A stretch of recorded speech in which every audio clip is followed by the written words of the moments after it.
बहुत दिनों पहले एक राजा रहता था। उनकी दो रानियां थीं। दोनों रानियां संतान थीं। राजा सभी मंदिरों में जाकर पूजा पाठ करते, घर में पूजा पाठ करवाते। दो रानियां भगवान से विनती करते रहने पर फिर भी दोनों रानियां मां नहीं बन पाई। एक बार एक सन्यासी उस राज्य से गुजर रहे थे। राजा के दरबार में सभी लोग कहने लगे कि वे सन्यासी बहुत ही महात्मा है, क्यों न उन्हें राज दरबार में बुलाकर इस समस्या को हल करने के लिए विनती की जाए।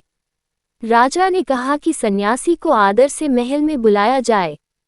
वे महात्मा जब महल में पहुंचे, राजा ने दोनों रानियों को बुलाकर कहा, महात्मा का सत्कार बड़े आदर के साथ होना चाहिए। बड़ी रानी उसी वक्त तैयार हो गई और महात्मा को बड़े आदर के साथ खिलाने लगी।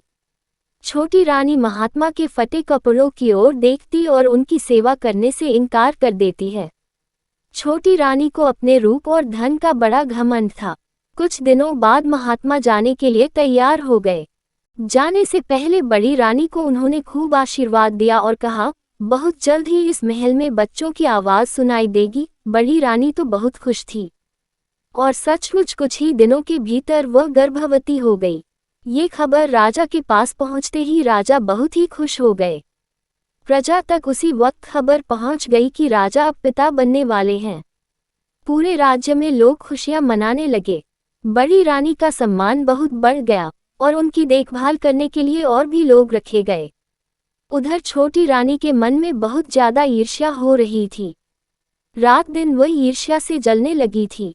सोच रही थी कि अभी से जलने लगी थी। सोच रही थी कि अभी से बड़ी रानी का इतना आदर, न जाने बच्चे पैदा होने के बाद कितना ज्यादा आदर होगा। छटपटा रही थी छोटी रानी। उसने राजमहल की दाई को बुला भेजा और उसे ढेर सारा धन देकर अपने साथ शामिल कर लिया और दोनों मिलकर इंतजार करने लगे। समय पर रानी ने दो बच्चों को जन्म दिया, एक बेटी एक बेटा। दाई ने तुरंत बच्चों को एक झांपी में रखकर छोटी रानी के पास ले गई और उसके बाद बड़ी रानी के पास दो पत्थर रख दिए। बड़ी रानी ने जब पत्थरों को देखा उसे बहुत हैरानी हुई, ये कैसे हो सकता है।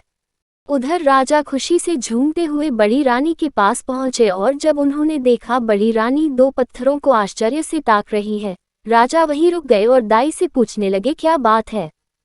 दाई ने कहा, बच्चे नहीं पत्थर निकले। राजा को बहुत गुस्सा आया। बड़ी रानी को उसी वक्त बंदी गृह में कैद कर दिया। पूरे राजमहल में ये बात फैल गई कि बड़ी रानी ने ईंट पत्थर को जन्म दिया है। उधर छोटी रानी अपने दो चौकीदारों को बुलाकर वह झांपी दे दी और उनसे कहने लगी, इस झांपी में दो बच्चे हैं, दोनों को ले जाओ और मार डालो। दोनों चौकीदार झांपी लेकर जंगल में गए।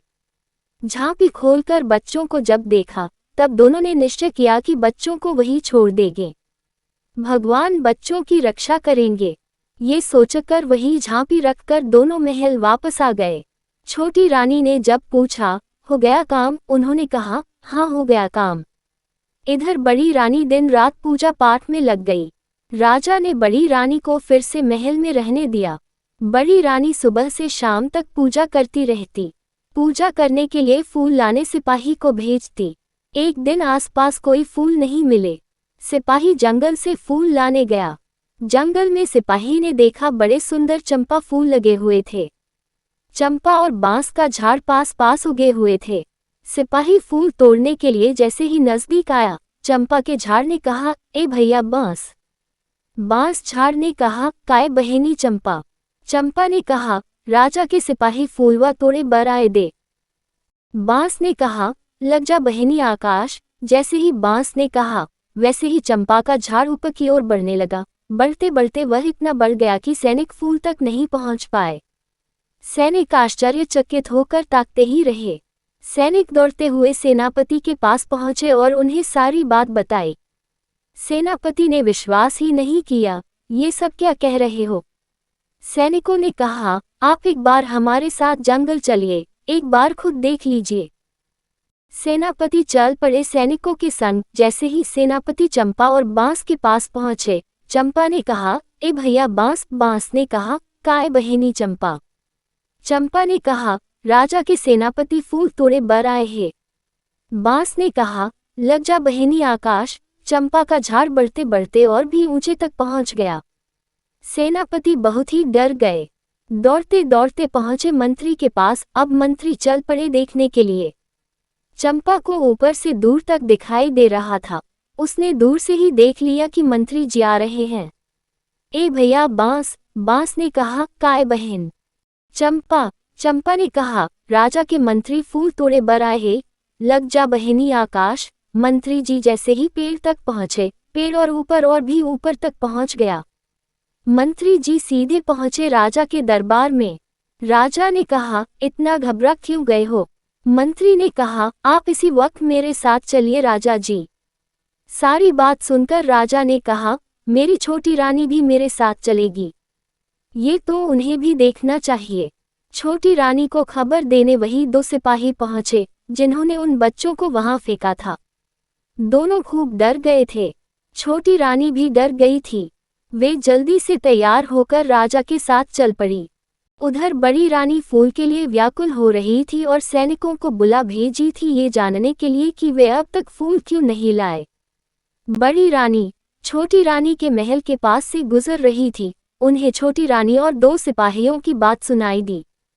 राजा और छोटी रानी जब जाने लगे, उनकी सवारी के पीछे पीछे बड़ी रानी पैदल ही चलने लगी। बहुत व्याकुल होकर वह चली जा रही थी।